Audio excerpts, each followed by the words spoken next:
A flash of green explodes through the jungle canopy, then red, then blue. Gone before your brain catches up. No context, no warning, just color in motion. These aren't filters or camera tricks. They live in rainforests, savannas, suburbs, real places with mud, mosquitoes, and bad lighting. And yet, somehow, they look unreal. Too saturated, too perfect, almost rude. Across continents and climates, these birds carry colors that feel unnecessary. Feathers layered like spilled paint. Patterns that ignore camouflage, logic, sometimes even survival. Small bodies, loud visuals, and zero apologies. In this world, color isn't decoration, it's currency. It decides who mates, who eats, who gets noticed, and who disappears. A daily gamble, broadcasting yourself to predators just to stay relevant. High risk, dazzling reward. Because when nature goes this bright, it's never accidental. Every hue hides a pressure. Every shimmer signals a story, competition, chemistry, desperation. And once you start seeing it, you can't unsee it. So the question isn't why they're so colorful. It's this: what kind of evolutionary chaos creates animals that look like living rainbows and lets them survive? The camera lingers, wings beat, and the forest swallows the color again, like it was never supposed to be seen. It drops through the cloud forest like a glitch in the software. Green first, then red, then a ribbon of tail that just keeps going, longer than the bird itself. Mid-air pause, wings barely moving, a feathered contradiction, floating, not flying. Up close, the resplendent quetzal looks like it was designed by someone who hates subtlety. Emerald back, fire engine chest, metallic shine that changes with every breath of light. And those tail feathers, ridiculous. They're not aerodynamic, just dramatic. A formal gown dragged through the jungle. Daily life isn't glamorous, though. This bird spends most of its time waiting, watching, swallowing fruit whole, then sitting very still. No hunting heroics, no flashy dives, just patience and digestion, like a rainforest monk with better wardrobe choices. And when mating season hits, those tails become a liability. Snagging branches, announcing location, screaming, "Eat me." But here's the twist. Those absurd feathers aren't for survival. They're for honesty. Only the healthiest males can afford to grow them. Parasites show up immediately. Stress shows fast. It's nature's resume. No edits allowed, no filters. And somehow, it works. Predators see it. Females see it. The quetzal gambles visibility for legacy every single season. A quiet bird, making the loudest visual statement in the forest. And deeper in this world of impossible color, there are birds that don't float. They flaunt. It launches off a branch and immediately chooses chaos. A straight dive, then a sideways flip, then another one, for no reason at all.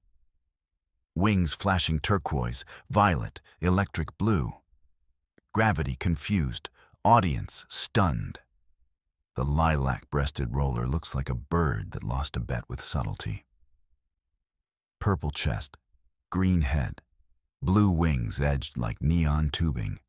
Every color fighting for attention, none of them winning quietly. It's the kind of bird that makes your camera sensor panic. But the real performance starts mid-air. This species doesn't just fly, it tumbles. Barrel rolls, half spins, acrobatics that look suspiciously unnecessary. And that's because they are. This isn't hunting. This isn't escape. It's flirting, aggressively. On the African savanna, dating is competitive. Everyone's visible. Everyone's hungry. Everyone's watching. So the roller turns courtship into a stunt show, broadcasting strength, coordination, and nerve. Mess up the roll, game over. Stick the landing, suddenly you're interesting. Daily life between performances is less glamorous. Long hours perched in the open sun, waiting, judging insects, occasionally diving down to grab something crunchy, then back up again. Still, alert, slightly judgmental. And here's the irony. All that color doesn't fade with age or exhaustion. Unlike the quetzal's costly feathers, this bird wears its brightness full-time. Predators see it. Rivals see it. There's no off switch, which means the roller survives by confidence alone. Be obvious. Be fast. Be unpredictable. If you're going to look like a warning sign, you'd better move like one too. And somewhere nearby, there's a bird that skips acrobatics entirely and lets the color do all the talking. It hops into view like it took a wrong turn out of a paint factory. Blue head, red belly, green back, then it stops, perfectly still, as if waiting for someone to call security. The painted bunting looks illegal, not exotic in a faraway jungle way, illegal in a suburban backyard way. Mailbox nearby, feeders swinging, and this thing, standing there like a dropped pack of Skittles with opinions. Up close, the contrast is unsettling. That deep sapphire head, too clean. That red underbelly, too loud. And the green back, like someone tried to calm it down at the last second. Nothing blends, nothing agrees. And somehow, it works. Daily life, though, is less glamorous. This bird spends most of its time arguing with seeds, cracking, dropping, trying again. Long pauses, side eyes, the quiet frustration of a creature built for beauty, not efficiency, like trying to file taxes in a tuxedo. Then there's the social situation. Painted buntings are famously intolerant of each other. Males will viciously defend feeders, chasing rivals who look exactly like them, which is awkward. Imagine fighting someone purely because they share your color palette. And here's the uncomfortable part. That beauty makes them a target, not just for predators, but for people. For years, these birds were trapped for the pet trade. Bright colors, small cage, a terrible combination. But evolution didn't design them for captivity. That color is a signal. Health, territory, genetic confidence. A living resume, broadcast at full volume. No tricks, no stunts, just presence. And when the bunting finally lifts off, color collapses into motion. Blue, red, green, gone, leaving behind the unsettling realization. Sometimes nature doesn't hide its masterpieces. It just drops them where you least expect and dares you to believe what you're seeing. The flock lifts off at once, and the air fills with color-coded signals. Red faces, black faces, yellow faces. Same species, different rules, and every bird knows exactly what they're looking at. The Gouldian finch doesn't just wear bright colors, it organizes them. Neon greenback, purple chest, yellow belly. Then, right on the face, a bold splash of red, black, or gold. No gradients, no blending. This bird looks like it was assembled from labeled parts. Here's the thing most people miss. Those face colors aren't decoration, they're instructions. They change how birds treat each other. Red-faced individuals are more aggressive. Black-faced birds are calmer. Yellow-faced ones, rare and awkward, tend to get ignored. It's basically personality. Color-coded and visible at a glance. Daily life is brutally practical. Northern Australia is hot, dry, and unforgiving. Food disappears fast. Water vanishes faster. So the finch lives on schedules, feeding early, resting hard, moving constantly. Small body, high metabolism. Miss a meal, things get serious. Breeding season turns the system up another notch. Certain color pairings succeed, others quietly fail. Choose wrong, and chicks don't survive. No romance, no guessing. Just biology running a background check. And here's the irony. For a bird this colorful, stress hits hard. Change the temperature, alter the habitat.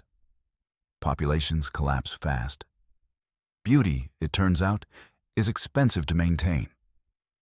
So while the Gouldian finch looks cheerful, almost decorative, it's actually a living interface. A survival dashboard built out of feathers. Every color means something. Every glance carries data. And in a landscape that doesn't forgive mistakes, being readable might be the only reason this bird is still here. And coming up, there's a bird that doesn't encode information at all. It just overwhelms you with it. It appears without warning. A burst of turquoise and lime threading through leaves like a corrupted pixel. Then it stops, barely moving, almost smug, as if it knows the forest can't compete with this. The paradise tanager doesn't wear color. It stacks it. Teal body, lime green head, black mask, and a slash of hot pink on the wing. Because why not? Nothing fades, nothing apologizes. This bird looks like it ignored the entire concept of natural palette.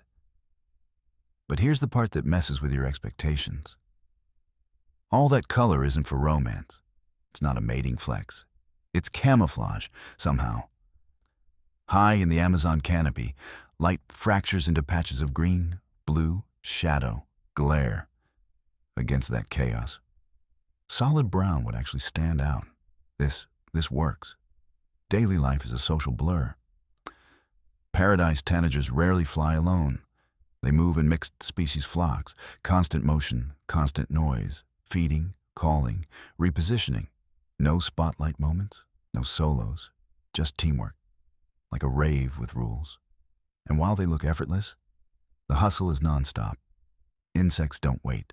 Fruit doesn't last. You miss a beat, you fall behind.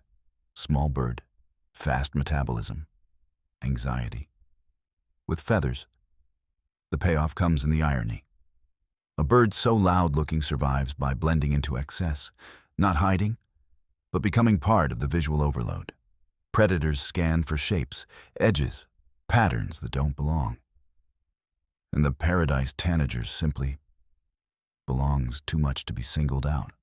It doesn't seduce, doesn't perform, it overwhelms.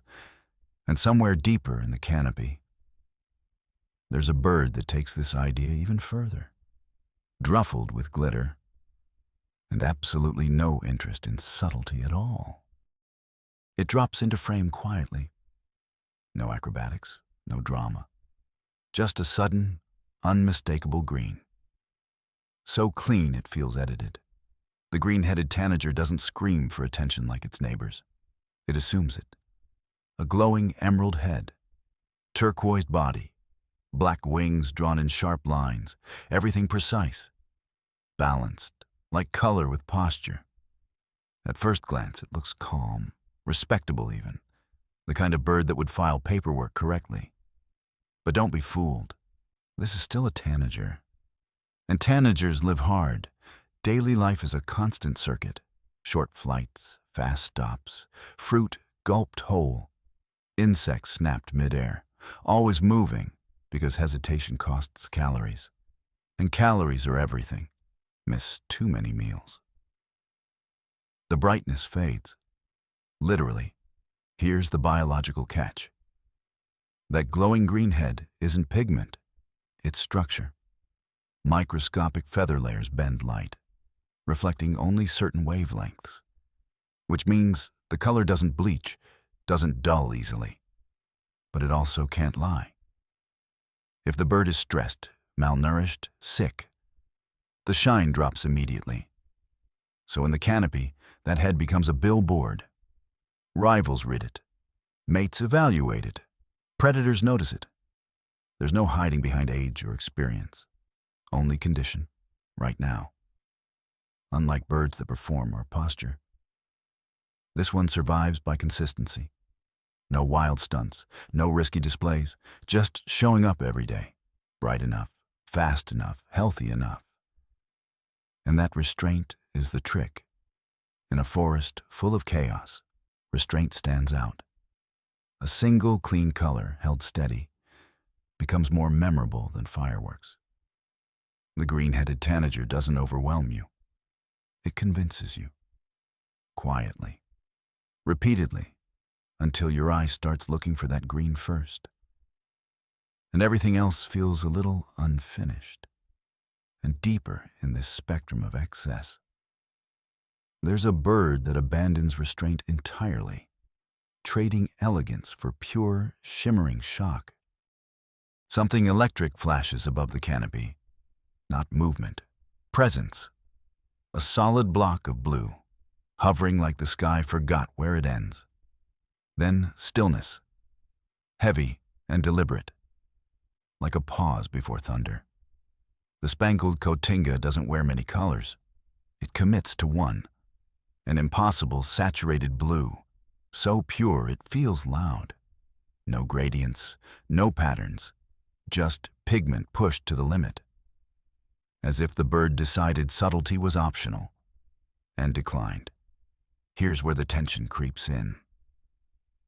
That blue is visible from absurd distances, above the forest, across clearings, to rivals, to mates, to predators with excellent eyesight. There's no camouflage here, only exposure. Daily life is restrained. Long hours perched high. Minimal movement. Short flights, precise, efficient. Because burning calories isn't the problem. Being seen is. And breeding season sharpens the risk. Males gather in loose leks, perching silently, spaced apart, watching. No songs worth mentioning. No dances. Just bodies on display. Brightness versus brightness. The bluest wins. And here's the biological knife edge. That color depends on perfect feather structure. One bad molt, one parasite, one nutritional slip, and the blue fractures, dulls, loses its edge. There's no pretending. So the spangled cotinga lives inside a paradox. The very thing that attracts success also advertises vulnerability, survival balanced on saturation. When it finally takes off, the blue vanishes into motion. Sky into sky, leaving behind a strange afterimage. Like you weren't supposed to see it that clearly. And now the forest feels slightly less intense without it. And somewhere not far away, there's a bird that doesn't risk subtle failure. It chooses red instead, and makes absolutely sure you notice. The forest splits open with noise first. A raw metallic scream, then red detonates across the canopy. Wings wide, slow beats, no rush, no fear, just arrival. The scarlet macaw doesn't sneak anywhere. It announces. Crimson body, yellow bands, blue flight feathers stretched like flags. A color scheme so loud, it feels intentional. Like the bird is daring the jungle to challenge it. And here's the thing. It can. That beak isn't decorative. It's industrial. Crushing nuts other animals can't touch. Ripping open fruit-like packaging. Climbing branches with a face that doubles as a multi-tool. This bird doesn't look confident by accident. It's equipped to back it up. Daily life is social. Intensely so. Macaws rarely fly alone. They move in pairs or noisy groups, constant contact calls, constant head tilts, long-term bonds, shared routines, the avian equivalent of a couple that finishes each other's sentences, loudly, in public. Feeding is messy. Shells fall, seeds scatter, nothing subtle about it.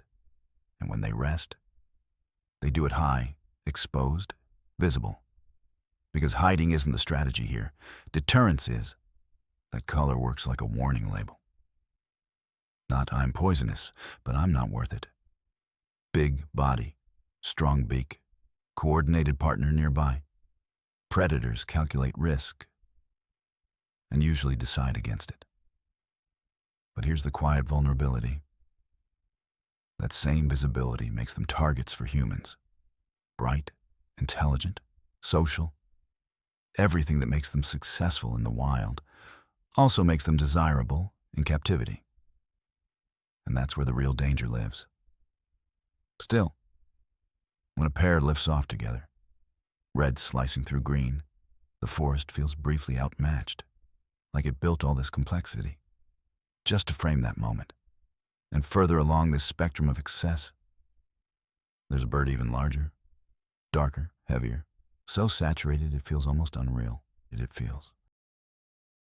It enters the frame slowly, deliberately, a deep cobalt mass cutting through the air. Not flashy, not rushed, heavy wing beats, measured pauses, like something large knows it doesn't need to hurry. The hyacinth macaw is blue, but not playful blue. This is midnight blue, ink blue, so dense it absorbs light instead of reflecting it. A single block of color, interrupted only by that yellow eye ring, like punctuation on a sentence that already feels final. Up close, the scale hits you. This is the largest parrot on Earth. Long tail, broad wings, and a beak that looks less like anatomy and more like a construction tool. It doesn't nibble, it destroys. Daily life revolves around one obsession. Palm nuts, rock hard, armor-plated, most animals give up immediately. The macaw? It braces, twists, applies pressure with alarming patience. Until the shell gives in with a crack, you can hear meters away. Efficiency. With consequences. And here's the quiet twist. For something that powerful, this bird is fragile. It relies on very specific trees, very specific nesting sites, very specific landscapes. Remove the palms, and all that strength suddenly has nowhere to go. Socially, they're devoted. Pairs form early and stick together. Years, sometimes decades. Constant contact calls, small gestures, shared timing. Lose one partner, and the other often doesn't replace them. Not quickly, sometimes not at all. That depth makes the color feel different. Less like display, more like identity. This isn't brightness to attract attention. It's consistency, longevity, presence. When a hyacinth macaw lifts off, the air seems to resist it. Blue dragging against green. A reminder that size, color, and power don't guarantee safety. Only survival. For now. And not far away. There's a bird that trades weight for speed, shrinking the rainbow until it fits inside a blur. It crashes the scene at full volume. A screech first, then color detonates like a dropped box of markers. Blue head, red chest, green wings, yellow collar, zero warning, zero apology. And suddenly, the tree belongs to it. The rainbow lorikeet looks like it was assembled during a sugar rush. Every color fighting for dominance. Nothing blended, nothing muted. A flying argument with gravity and everyone nearby. It's beautiful in the same way a siren is beautiful. Right before it ruins your afternoon. Daily life is powered almost entirely by liquid sugar, nectar, pollen, soft fruit, which means the metabolism runs hot. And the personality follows. Constant movement, constant noise, short tempers, loud opinions. This bird wakes up annoyed and stays that way. That specialized tongue, brush-tipped, sponge-like, is perfect for licking flowers clean, efficient, precise, also useless for chewing anything else. So the lorikeet lives fast. Fuel in, fuel burned, repeat. Miss a feeding window, and the energy crash is immediate. Imagine doing your job on espresso, then realizing the cafe closed. Socially, it's chaos. Flocks swarm, feeding trees like airborne riots. Squabbles break out over nothing. Partners bicker, neighbors scream. And yet, long-term pairs still form. They groom, they coordinate, they stick together. Somehow, beneath the noise, there's loyalty. Here's the irony. All that color should be a liability. Bright birds get noticed. But in flowering trees, exploding with reds, yellows, blues, the lorikeet disappears into excess, camouflaged by overload, and humans. We brought the flowers closer. Gardens, feeders, cities. The lorikeet adapted instantly, turning suburbia into a nectar buffet with noise complaints. When one finally rockets off, color smears into motion. Sound lingers longer than sight, leaving behind the realization that some rainbows aren't gentle arcs. They're chaotic storms. And they arrive screaming. It lands in full sun, and the color switches on. Not blue, not purple. Something in between. A slick, oily violet that slides when you blink. Then holds, daring the light to keep up. The violet-backed starling doesn't advertise loudly. It shines. A compact body dipped in metallic purple. Wings edged in black. Clean, minimal, intentional. Like someone took one perfect color and trusted it completely. Here's the trick your eyes fall for. That violet isn't pigment. It's physics. Microscopic feather structures bend light, shifting with angle, sun, and movement. Step left, it glows. Step right, it darkens. A living mood ring with wings. Daily life is surprisingly ordinary.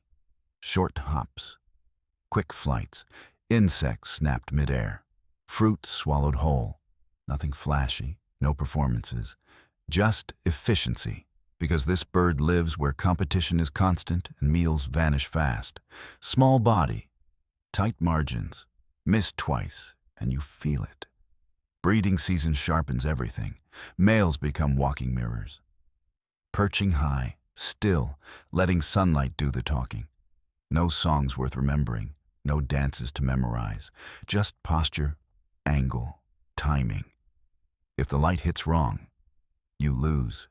And that's the pressure point. Structural color doesn't lie. Feathers out of alignment, stress, parasites, poor nutrition. The shine fractures immediately, dulls, breaks. What looked royal an hour ago now looks tired. So the violet-backed starling lives on precision. Right place, right time, right light. Too early, no glow. Too late, shadow wins. Everything balanced on seconds. When it finally lifts off, the violet collapses into black. Color gone, identity muted. Until the sun finds it again and flips the switch. And next, there's a bird that doesn't wait for perfect light. It wears its brilliance all the time, even when the sky disagrees. It slips into view like a dropped jewel, not announcing itself, not rushing. Just purple, sudden and complete, perched where your eye didn't expect anything to be. The purple honey creeper doesn't look real. And honestly, your brain hesitates. That color is too saturated, too clean. A deep, glossy violet that borders on cartoon. Like someone turned saturation up and forgot to dial it back. Small bird, huge visual footprint, which feels irresponsible. Here's the quiet trick, though. That purple only exists if everything is going right. Diet, health, feather condition. Miss one variable and the color fades fast. Females, mostly green. Juveniles, muted. Only prime males get the full effect. And only briefly. Daily life is a constant scramble. This bird runs on sugar and timing, nectar from flowers, soft fruit, the occasional insect, short hops, fast decisions. No margin for error, because small bodies burn fuel like a leak you can't fix. Stop moving. You're already late. Socially, it's tense.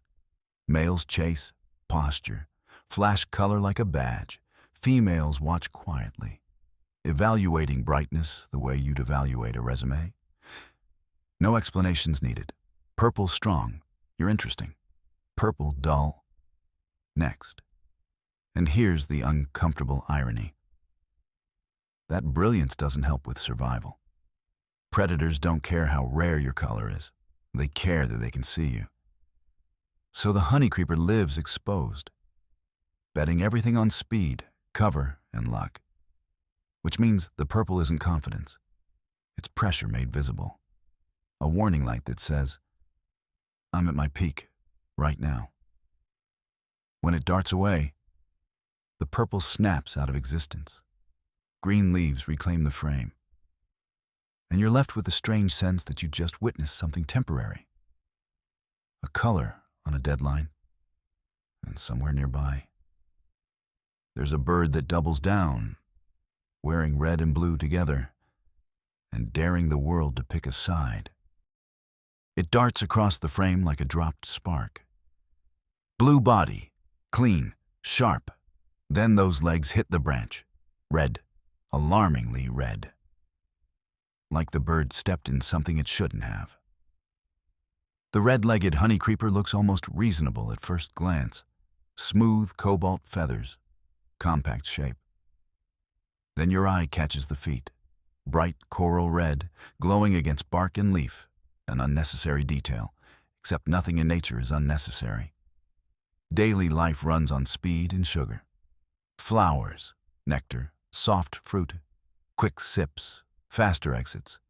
This bird doesn't linger, because lingering gets you noticed. Small body, high metabolism. Every pause is a risk calculation. That red isn't for predators, it's for other honeycreepers. A signal flashed during chases, perches, squabbles. A moving underline. Look here, look now. In dense foliage, the body vanishes. But the feet betray movement instantly. Social interactions are tense and constant. Males chase rivals with sudden bursts. Blue streaks punctuated by red sparks. Females watch the chaos quietly. Because coordination matters. Balance matters. If you can move fast without losing control, you're worth paying attention to. And here's the trade-off. Those legs can't hide. When the bird feeds low or crosses open space, that red is a liability. Predators track motion, not color palettes. And flashing limbs are invitations. So the red-legged honeycreeper lives on edge, always moving, always correcting. A creature built for momentum, not stillness. When it finally disappears into leaves, the blue dissolves first. The red lingers, just a fraction longer, like an after-image burned into your vision. And ahead, there's a bird that strips the palette back again, trading contrast for calm, and proving that sometimes one clean blue is enough.